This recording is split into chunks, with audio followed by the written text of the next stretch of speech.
Christina here. I hope you guys are all doing really well. Welcome back to my channel. I am super excited to be sharing a DIY this week with you. And I'm going to be sharing how we made these gather signs. They are incredibly simple, incredibly inexpensive, and super cute. So these things are everywhere. You guys see them everywhere. If you go to craft fairs, if you go to Target, if you go onto Pinterest, these kinds of signs are everywhere and they tend to be pretty expensive. I have quite a few in my home and some of them have cost upwards of $70 that have like a really extensive frame. This was under $3. Before I get started, I do want to mention that I'm taking part in a Thanksgiving Day collaboration with a whole bunch of other women who are doing everything from crafts and decor to kids crafts and ideas to food related things. So all of us are doing something related to Thanksgiving in our own little theme.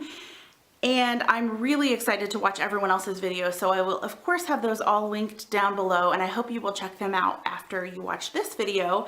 If you're new to my channel, welcome. My name is Christina and I do lots of different types of videos ranging from hauls to mommy stuff to crafts and decor and DIYs and pretty much anything in between. So I hope you will stick around, hit that subscribe button, and we will see you in the next video as well. I do just want to share that I'm not going to do the details on how I got this board and the kind of what we did to cut it and all of that.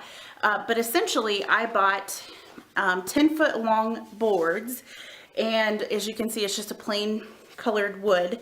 And then these are furring strips. So my husband's dad helped me cut all of these down to 15-inch length pieces, and then the furring strips we just cut to fit around the edge.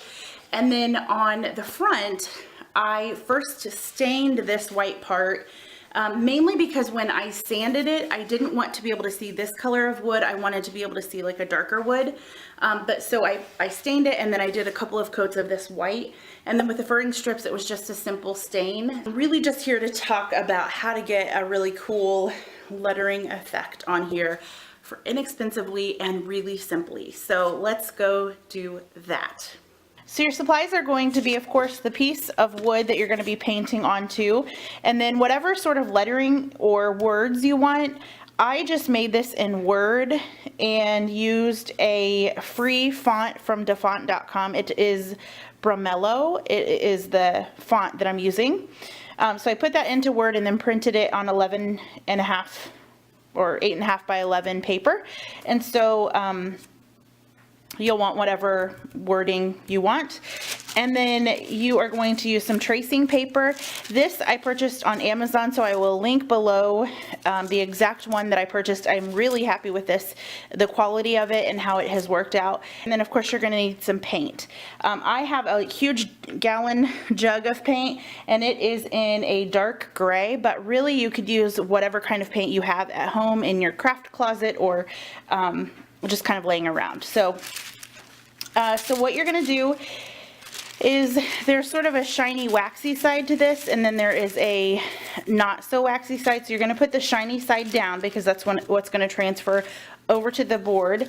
And so you'll put that down and then you're going to position the word however you want it. And then the real key for this part is you're going to want to take some tape. I just have some washi tape, but you can use whatever you have on hand, and you're going to want to position that onto the top of your board so that if this gets moved, that you know exactly where to go. Otherwise, if you start tracing and then move it and start tracing somewhere else, it's not going to match up on the bottoms. And so now I'm just going to start tracing the outer edges all over the entire word, and make sure you get inside all of these little spots here.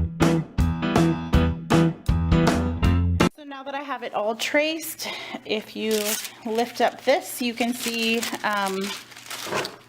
the light spots on here where it's transferred over. Now I'm going to take this off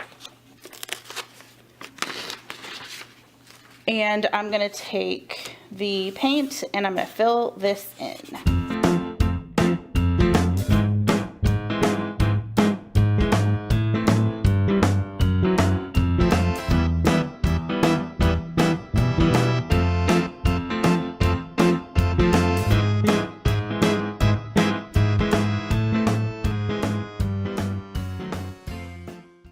your paint is all dry, there are two additional options that you can do, or steps that you can take. One is, and this is not something that I have tried, but I have seen lots of videos about it. You can take the stain that you would have used for the outer edge, and essentially you put a layer of stain over the top and then you immediately wipe it off.